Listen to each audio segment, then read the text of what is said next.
बिस्मिल्लाहिर्रहमानिर्रहीम, अस्सलाम वालेकुम। Welcome back to my YouTube English YouTube channel. आज हम बात करने वाले हैं भाई अपने जोसेफ एंड्रयूज़ के बारे में, जो कि नेक्स्ट पार्ट है पेमेला का। रिचर्डसन का नावल है पेमेला, जो कि एक फ़ीमेल कैरेक्टर है, उसी के नेम पे वो टाइटल दिया गया है।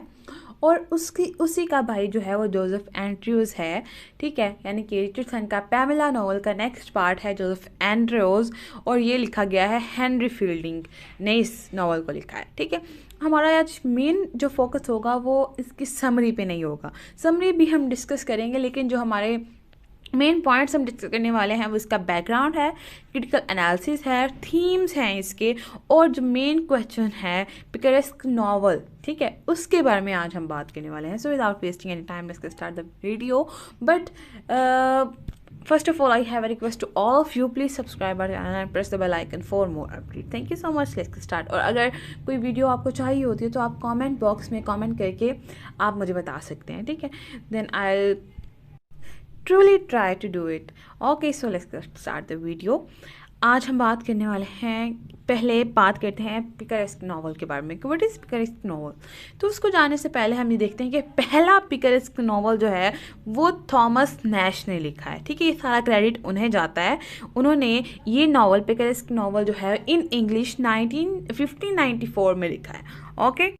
उनकी नावल का नाम है द अनफॉर्चुनेट ट्रैवलर और the life of Jack Wilton, ठीक है। अब पिकरेस्क नावल जो है ये अर्ली फॉर्म है नावल की, usually a first person narrative, जिसमें फर्स्ट पर्सन नैरेटिव होता है कि बंदा है, ठीक है, जो कहानी अपने बारे में सुना रहा है, कि बंदा कहानी सुना रहा है, ठीक है, relating the adventure of rogue and low born adventure. Picaresque novel का जो हीरो होता है ना वो बहुत ज़्यादा बदमाश टाइप होता है, ठीक है। रॉक कहते हैं बदमाश टाइप को, और वो किसको शो करवाता है, जो लोअर क्लास फैमिलीज़ होती हैं, ठीक है, जिनके स्टेटसेस लो होते हैं उनको दिखाता है, ठीक है। सियासी जो माशरती हालात में जो उस माशरे में जो लोस्ट तबका होता है ना उसको शो करवाता है, ये जो पिकरेस्क हीरो होता है। आप समझ लें कि पिकरेस्क जो नावल है has a realistic outlook, okay, लेकिन इसमें कॉमेडी भी इंक्लूड होती है एंड सेटायर भी, क्योंकि इसका प्लॉट जो है वो बहुत लूज सा होता है, ठीक है। इसमें जो है फर्स्ट पर्सन नरेशन पाई जाती है और ऑटोबायोग्राफिकल स्टाइल में इसको लिखा जाता है। ये होता है पिकरेस्क नावल। अब इसमें क्या है, जो कि पिकरेस्क नावल है ना वो स्पेनिश वर्ड पिकारो से लिया गया है, ठीक है, पिकारेस्का से सॉरी लिया गया है, जिसका मतलब होता है रैस्कल या रॉग, यानी कि बदमाश टाइप जो बंदा होता है, जो कि एक ऐसा जॉनरा है जो ओरिजिनेट हुआ है in Spain during the Spanish golden age in 1554। इस वजह से जो इसके जो फर्स्ट राइटर हैं वो है थॉमस नैश, जिन्होंने 1594 में ये टर्म अपने नावल में यूज़ की है। अब आपको समझ आ गई होगी कि पिकरेस्क नावल क्या होता है, ठीक है, लेकिन इसको थोड़ा डिटेल में और बता देते हैं कि पिकरेस्क नावल का जो मेन कैरेक्टर है वो किस तरह का होता है। ये जो मेन कैरेक्टर है वो रॉइश होता है और लो क्लास से बिलोंग करता है, ठीक, who prefers living by his wits to honourable work, ठीक है। अब जो पिकारो है ना, यानी कि पिकरेस्क नावल का जो मेन कैरेक्टर है वो क्या करता है, wandering from one place to another place, यानी कि वो एडवेंचरर होता है, ठीक है, to another in his effort to survive, सिर्फ अपनी सर्वाइव के लिए, क्योंकि जो हमारी सोसाइटी है, जो लोअर क्लास के लोग होते हैं वो सिर्फ अपनी जो है वो सर्वाइव करने के लिए सिर्फ मूव करते हैं, ठीक है, वो काम अपने सर्वाइविंग के लिए करते हैं, वो जो भी करते हैं सिर्फ सर्वाइव करने के लिए खुद को करते हैं, ठीक है, अपनी ज़िंदगी गुजारने के लिए करते हैं, अपने आप को महफूज करने के लिए, बचाने के लिए करते हैं। और इसी वजह से इसको पिकारो नावल कहा जाता है, पिकारो या मेन कैरेक्टर या हीरो पिकारेस्क नावल का कहा जाता है, क्योंकि वो भी एक लोअर क्लास से बिलोंग करता है, ठीक है, लोअर सोशल क्लास से, और वो एडवेंचरर होता है एंड वो जो है वो ऑनरेबल काम भी करता है, लेकिन वो फिर भी क्या होता है कि वो शरारती सा थोड़ा कैरेक्टर होता है, जिसमें कॉमेडी पाई जाती है और सेटायर पाया जाता है। और सेटायर क्या होता है, जो कि किसी का तंज बनाना या मजाक उड़ाना नहीं होता, लेकिन सेटायर को यूज़ किया जाता है फॉर रिफॉर्मेशन, के जो आपकी सोसाइटी में गलतियां हैं उनको दुरुस्त किया जाए, इस वजह से सेटायर यूज़ किया जाता है। और पिकरेस्क नावल में भी इस वजह से सेटायर जो है वो ऐड किया गया है।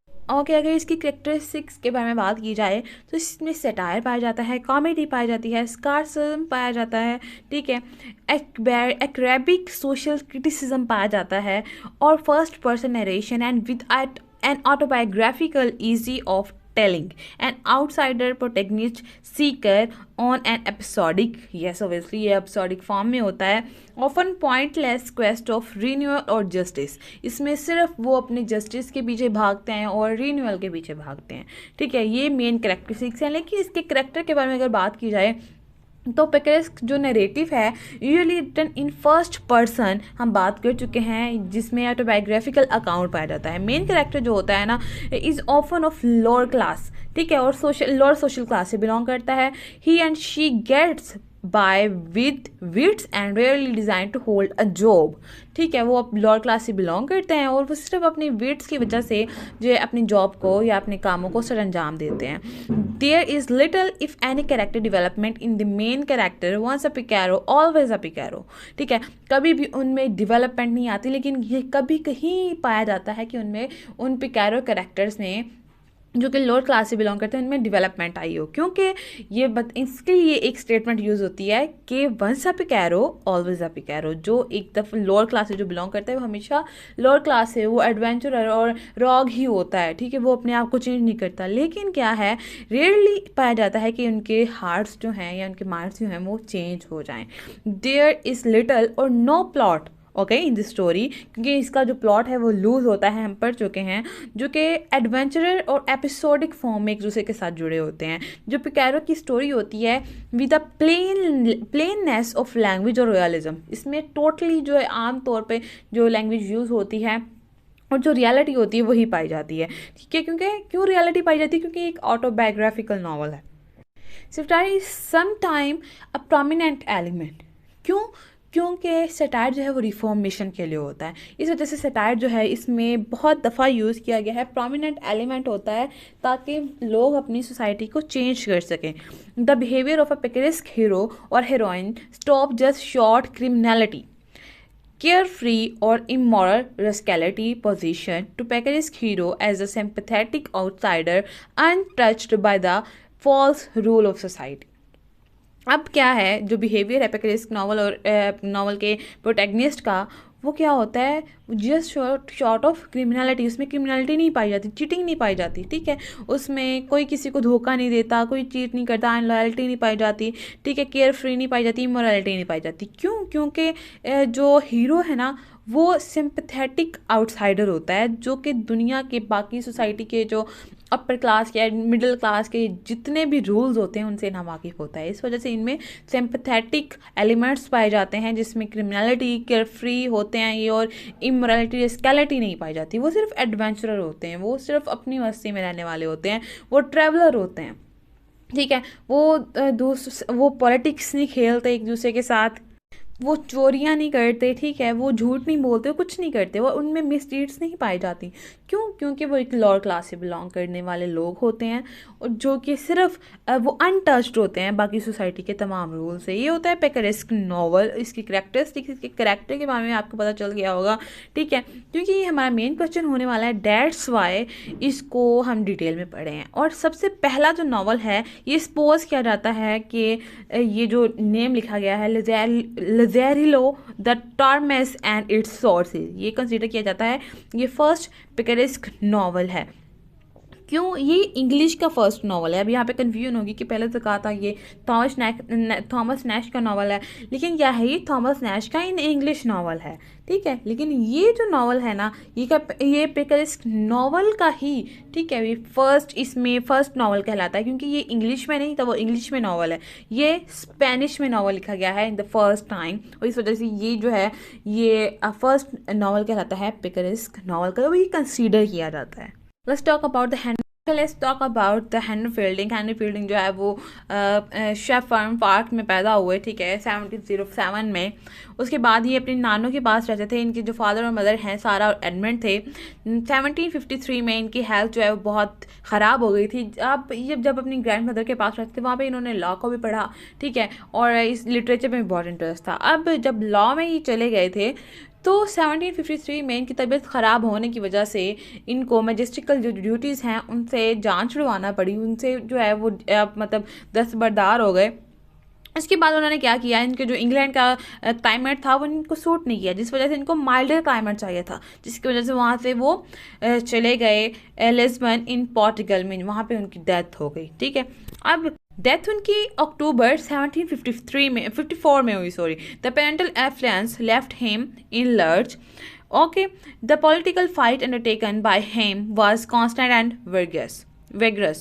His literary understanding was of a kind which not only created a style in that century, but blazed the trail of light followed by writer of the subsequent periods, a force which precised so a history of novel writing which came in his wake and after। ठीक है, अब आपको समझ आ गई होगा कुछ इसके biography जो हमने डिस्कस किया। अब इंट्रोडक्शन में जाते हैं, हेनरी फील्डिंग के इंट्रोडक्शन पे। Fielding is a regarded as one of the most well known novelist of 18th century.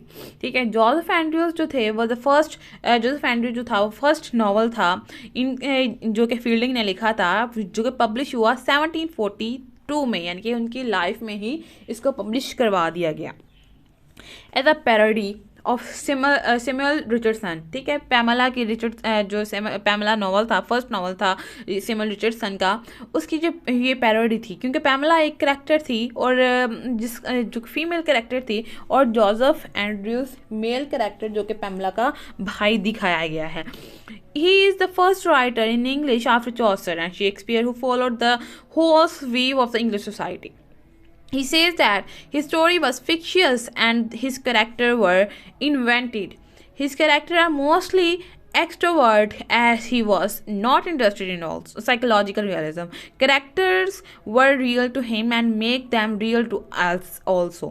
ठीक है, वही बात इसमें रियलिज्म पाया जाता है, क्योंकि अब बताया कि ये पिकेरिस्क नॉवल है, उसमें रियलिटी पाई जाती है, सोसाइटी को दिखाया जाता है, और इसमें रियलिटी पाई जाती है, और यानी कि दिखाया गया कि इस कदर रियलिस्टिक करेक्टर हैं यहाँ पे दिखाए गए, और सोसाइटी की जो हरकतें हैं वो दिखाई गई हैं कि करेक्टर एक वाकई में पिकेरिस्क नॉवल की तमाम रिक्वायरमेंट्स को फुलफिल करता है। ठीक है, इसमें मैनर्स दिखाए गए हैं, कस्टम दिखाई गई हैं, लाइफ को ऑनेस्टली जो है एक्सप्लेन किया गया है, इसमें लैंड्स को डिस्क्राइब किया गया है, सोशल पिक्चर दिखाई गई है, we get information about everything. ठीक है, जो भी उस सोसाइटी से बिलोंग करती थी। He present fact faithfully today. It would be impossible for us to see 18th century's London as it was. There were a contrast in the age.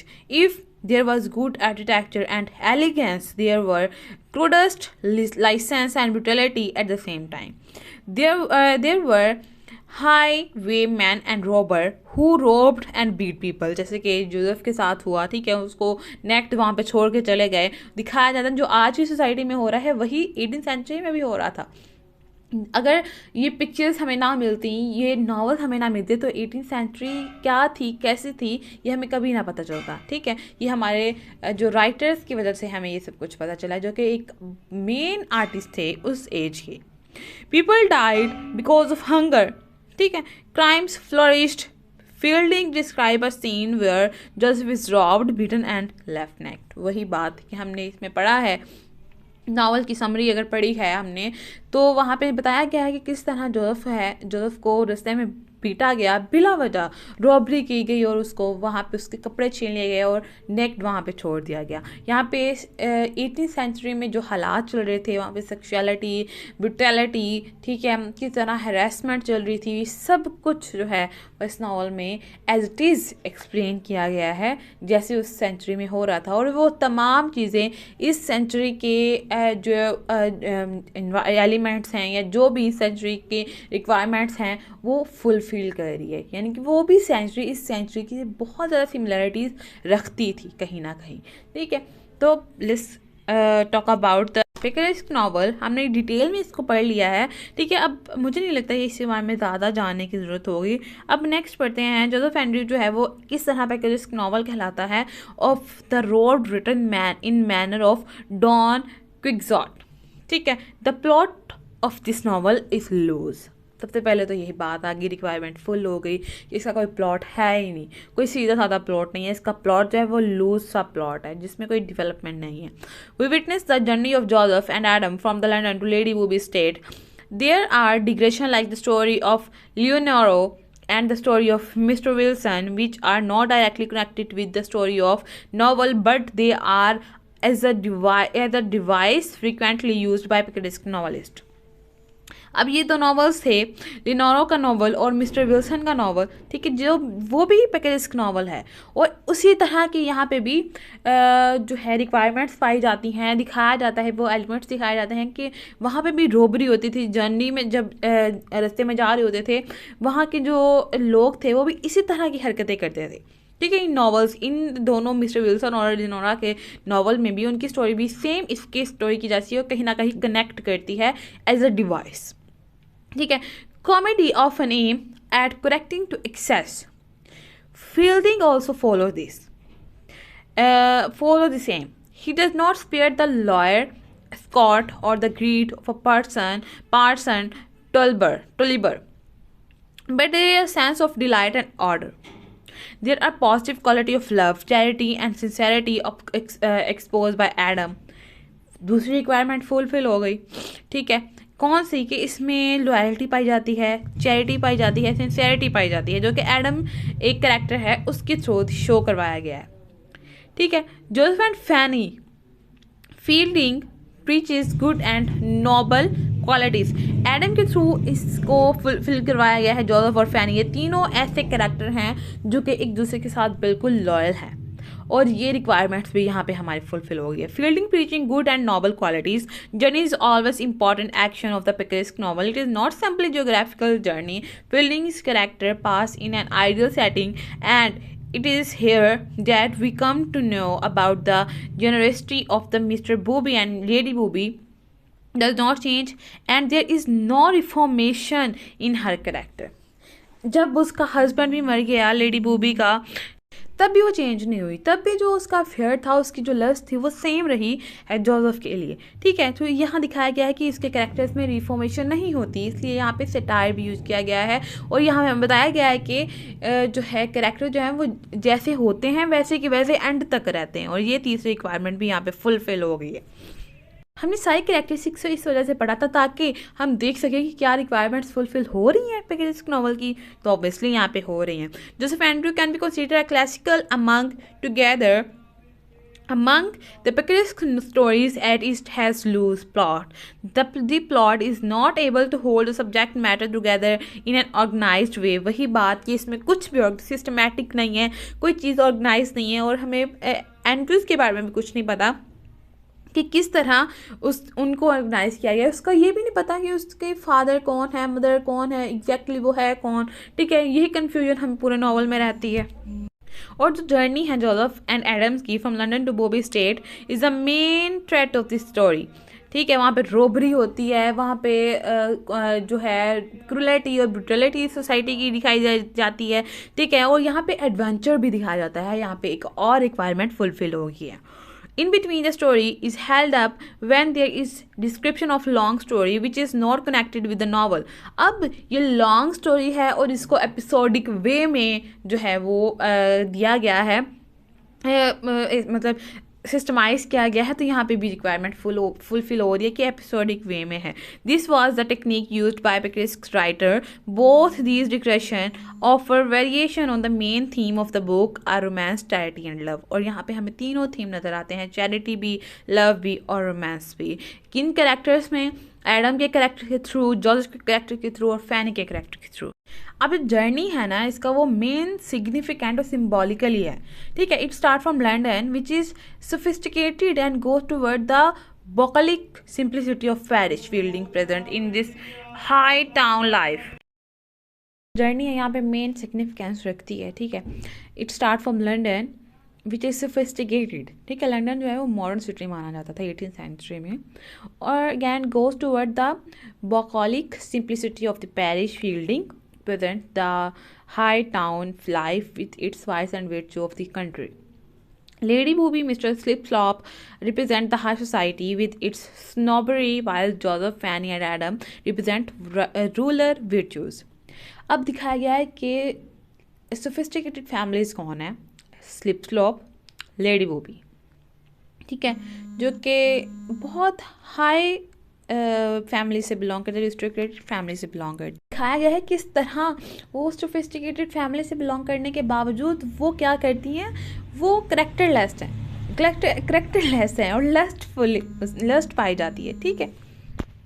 ठीक है, उसमें किस तरह लस्ट पाई जाती है। और यहाँ पे फैनी और एडम और जोसेफ जो कि लॉर्ड फैमिली से बिलोंग करते हैं, जो कि एक जॉबलेस ज़िंदगी गुजार रहे हैं और दूसरों के यहाँ जॉब करके बल्कि ज़िंदगी गुजार रहे हैं। ठीक है, एक नौकर गुलामों वाली ज़िंदगी गुजार रहे हैं, लेकिन फिर भी इनमें कितनी वर्च्यूज़ पाई जाती हैं, कितनी लॉयल्टी पाई जाती है। ठीक है, अपने करैक्टर्स के थ्रू, अपने जो है उनके किस तरह वो लॉर्ड फैमिली से बिलोंग करते हुए हाई क्वालिटी करैक्टर रखते हैं और किस तरह सोफिस्टिकेटेड फैमिली से बिलोंग करते हैं वो लेडीज़ जो हैं वो करेक्टरलेस लाइफ रखती हैं। ठीक है, अब जोसेफ एंड्रयूज इन पर as the purpose of picaresque novel is always satire the society. Joseph Andrews satirising the prevailing social condition of Fielding time. Joseph जो है वो रिप्रेजेंट करता है उस टाइम, फील्डिंग के टाइम की 18th सेंचुरी की तमाम रिक्वायरमेंट्स को, कंडीशंस को। ठीक है, there are people who are top and hypocritic. वो लोग जो अपर क्लास फैमिली से बिलोंग करते थे वही मुनाफिकत से भी ताल्लुक़ रखते थे। The cheat lawyers and squires. ठीक है, वो अपने स्क्वायर्स को और लॉयर्स को भी चीट करते थे। ठीक है, Fielding has presented women's contradictions and weaknesses. उनकी वीकनेसेस क्या था? Charm, beauty, handsome man. ठीक है, उनकी तरफ देख के वो अट्रैक्ट होती थी जो लेडीज़ थी। Lady Booby and Mister Slipslop are great pretender. ये इनको प्रिटेंड करती हैं, उस सोसाइटी को रिप्रेजेंट करती हैं। किस तरह प्रिटेंड करती है अपने हस्बैंड्स के साथ कि हम उनके साथ लॉयल हैं, लेकिन एक्चुअली ये एडम के पीछे जोसेफ के पीछे थी। वो लस्टफुली जो है कैरेक्टर में शुमार होती हैं ये। ठीक है, उस एज की। They try to seduce Joseph and on the other hand pretend to be good. Their hypocrisy and the pretentious nature are satired by the novelist. इन पे सटायर किया गया, यहाँ पे भी रिक्वायरमेंट फुलफिल हो रही है। There is a satire on arrogant people who use their power in vain. Fielding described the power of innkeeper or the great power of squire and judges. The greatest satire is in the passage where Joseph is beaten and left naked by robbers. उन पे भी satire किया है उस society के इन जो लोग हैं, ये जो ये सिचुएशन पाई जाती थी सोसाइटी 18th सेंचुरी में, उन सब सिचुएशंस पे जो सटायर किया गया, फील्डिंग ने सटायर किया है। He refuse to enter the couch, nobody is ready to offer him the cloth. ये उसकी जो है वाइसेस दिखाई गई हैं उस सोसाइटी की, किस तरह उस सोसाइटी के लोग जो है वो बेरहम थे, क्रूअल थे, ब्रूटलिटी वहाँ उसमें पाई जाती थी। ठीक है, अगर ये सब हमें फील्डिंग ना बताते, ये नॉवल में ना लिखते, जो हमारे आर्टिस्ट थे बाकी सब भी, तो हमें कभी भी 18th सेंचुरी की सिचुएशन ना पता चलती। हम हमेशा कहते कि जो पिछले ज़माने थे वो अच्छे ज़माने थे। ये बताते हैं हमें कि जो पिछले ज़माने थे उनमें भी जो है वो ये सब चीज़ें पाई जाती थी, ब्रूटैलिटी पाई जाती थी, क्रूएलिटी पाई जाती थी, उसमें अनलॉयलिटी पाई जाती थी, चीटिंग, स्टीलिंग, लाइंग, ये सब कुछ उस सोसाइटी में भी पाया जाता था, जो कि इस नावल के थ्रू हमें पता चल रहा है। इससे ग्रेट आयरनी उस सीन में बताई जाती है यहाँ पे, beggars like man help Joseph by giving his coat to him. सबसे ज़्यादा सटायर उस इंसान पे हुआ कि यहाँ पे इतने अमीर लोगों के होने के बावजूद भी एक जो मांगने वाला इंसान था, जो बैगर जैसे इंसान था, जो खुद गरीब था, उसने अपना कोर्ट ऑफर किया। यहाँ पे लोअर क्लास के वर्चूज़ को दिखाया गया है और अपर क्लास के वाइसेस को दिखाया गया है। ठीक है, किस तरह उनमें निकियां और उनमें जो है वो ब्रूटैलिटी पाई जाती थी अपर क्लास के लोगों में, वो किसी को इंसान नहीं समझते थे, लेकिन वो चैरिटी में और गुडनेस में प्रिटेंड करते थे, वो चैरिटी देते थे। उन लोगों पे भी सटायर किया है फील्डिंग ने कि किस तरह वो अपने आप को प्रिटेंड करते हैं गुडनेस में, लेकिन एक्चुअली वो कुछ भी नहीं है। वो एक बंदे को कपड़े तक नहीं दे सकते। इवन के जो लोअर क्लास में है लोग हैं, लोअर क्लास के, वो एहसास रखते हैं, वो ऑफर कर रहे हैं उसको court. They are Christian like Squire who pretend to be Christian and does not help Adam with money. अब यहाँ पे क्रिश्चियनिटी भी सटायर हुआ है कि वहाँ पे कुछ लोग हैं, एडम क्रिश्चियनिटी का बड़ा करैक्टर हमें दिखाया गया है, जो इस्लामिक करैक्टर जिसमें बहुत ज़्यादा रिलीजन पाया जाता है। ठीक है, इस्लामिक नहीं, क्रिश्चियनिटी उसमें दिखाई गई है ना कि बड़ा अच्छा बंदा है, रिलीजन से बिलोंग करता है, ठीक है। तो लेकिन क्या है, वहाँ पे कुछ लोग हैं जो कि अपने आप को क्रिश्चियन मानते हैं, ठीक है, रिलीजियस्टिक क्वालिटीज़ अपने आप में रखते हैं, वो प्रिटेंड करते हैं ऐसे, लेकिन उन्होंने एडम को पैसे तक नहीं दिए, उसकी हेल्प नहीं की। तो क्या फ़ायदा क्रिश्चियनिटी का, वो तो किसी की हेल्प ही नहीं कर सकते। तो इसने रिलीजन पे भी सटायर किया है। There is a great satire on such so-called Christians of the time. Okay, through a series of episodes, Joseph passes through mishap and meet different character. He starts his journey alone, but other major characters go on joining him. जैसे कि फैनी ने भी उसे join कर लिया, Adam ने भी उसे ज्वाइन कर लिया. He is inspired by single aim of marrying Fanny Fielding, then and a series of melodramatic surprises that heighten suspense and result in the strong denouement which affects the realism of the book. ठीक है, यहाँ पे उसके साथ बड़ी अनहोनियाँ हुई, ठीक है, उसकी शादी से रोका गया, जो एक पॉइंट हमें एक सीन क्रिएट करती है रियलिस्टिक, और किस तरह के इसमें जो लेडी बूबी थी और स्लिप स्लोप थी, उन्होंने बड़ा इसमें सरंजाम दिया कि शादीशुदा होने के बावजूद भी उन्होंने इन शादी को रुकवाने की कोशिश की। उस सेंचुरी के लोगों की बात हो रही है कि इतने अमीर होने के बावजूद उनकी सोचें जो हैं वो कितने निचले तबके की थी, ठीक है, और जो निचले तबके के लोग थे उनकी सोचें क्या हाई पीक को जो है वो छू रही थी। ये इसमें एक्चुअली दिखाया गया है। The comedy is aroused when the ridiculous of the people the source of the comedy are vanity and hypocrisy. वो किसकी सूरत में नजर आती है? स्लिप फ्लॉप और मिसेस बूबी की सूरत में। Experience the picaresque novel of the novel is very entertaining. Joseph passes through the experience which are Pecker's style. Fielding has combined realism with the genuine concern of morality. इसमें morality भी दिखाई गई है. Thus the role of Pecker's in Joseph Andrews become conspicuous at the beginning of the middle, or we may say that the end of the exposition of the novel. The rambling part of the narrative and discovery of the birth of Joseph Andrew from Picturesque picture on it. This part is most captivating and sustained till the end of the book. The criticism of then society and Picaresque are interrelated. The hero and his elderly companion moved on, meet people of different shades of their character. That the way the role of Picaresque novel is strong in Joseph Andrews. It covered a very large space in the novel. It seemed the Fielding recognized the utility such mode of writing. The Picaresque does not care of probability of smacks of the contrivance and the part of the novelist as a technician, but it served the land color to episode in a novel. ठीक, in incidents are exciting character in a picaresque and many things happen to the hero and heroine which makes us laugh.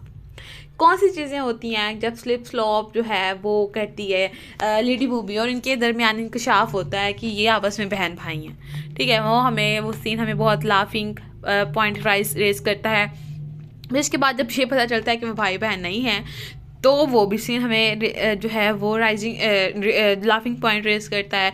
इस तरह बहुत से scene हैं जब mister booby pretend करती है और जब मिस्टर बूबी उसके साथ रिलेशन बनाने का सोचती है और उसके पास जाती है और फिर स्लिप स्लॉप जो कि एक मिडल एज खातून है और वो उसके लिए ऐसी फीलिंग्स रखती है।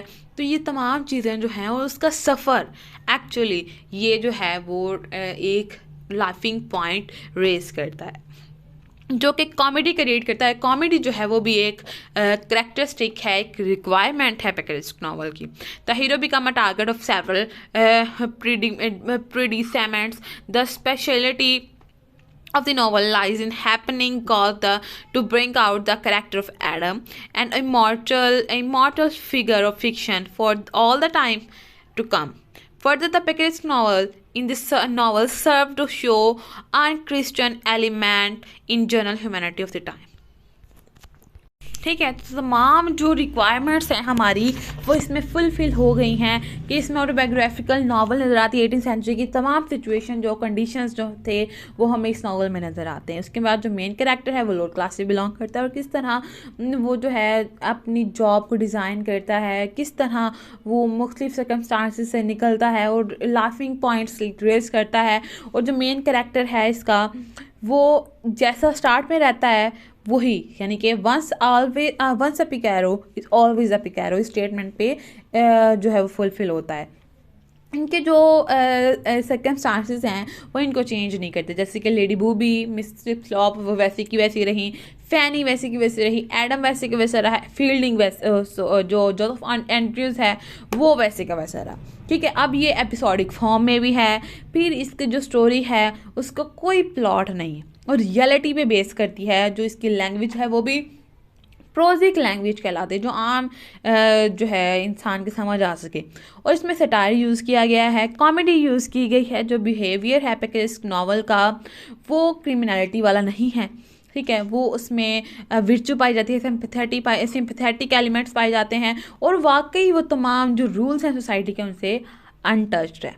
ठीक है, तो पिकेरेस्क नॉवल जो है ये हमें रिक्वायरमेंट्स जो है पिकेरेस्क नॉवल की, ये जो नॉवल है वो पूरी तरह फुलफिल कर रहा है। आई होप कि आपको समझ आ गई होगी पिकेरेस्क नॉवल इसमें किस तरह है। तो इसमें जो थीम्स हैं वो डिस्कस कर लेते हैं। इसमें जो थीम है वो गुडनेस का पाया जाता है, पावर ऑफ गुडनेस का थीम पाया जाता है, इफेक्शन का थीम पाया जाता है, वैनिटी का थीम पाया, हिपोक्रेसी का थीम पाया जाता है, इसमें चेस्टिटी का थीम पाया जाता है, इसमें क्लास एंड बर्थ का थीम पाया जाता है कि लोअर क्लास के लोग किस तरह के थे और जो है अपर क्लास के लोग किस तरह के हैं और बर्थ वाइज वो लोग किस तरह के हैं। ठीक है, और इसमें टाउन और कंट्री का थीम पाया जाता है, प्रोवाइडेंस का थीम पाया जाता है। ठीक है, चैरिटी का थीम पाया जाता है, इसमें रिलीजन का थीम पाया जाता है। ठीक है, ये तमाम थीम्स जो है इसके मेजर थीम्स हैं किसके, द जोसेफ एंड्रयूज़ के। सो आई होप आपको ये वीडियो पसंद आई होगी। दुआ में याद रखिएगा, don't forget to subscribe our channel, press the bell icon for more update. Thank you so much, अल्लाह हाफिज़।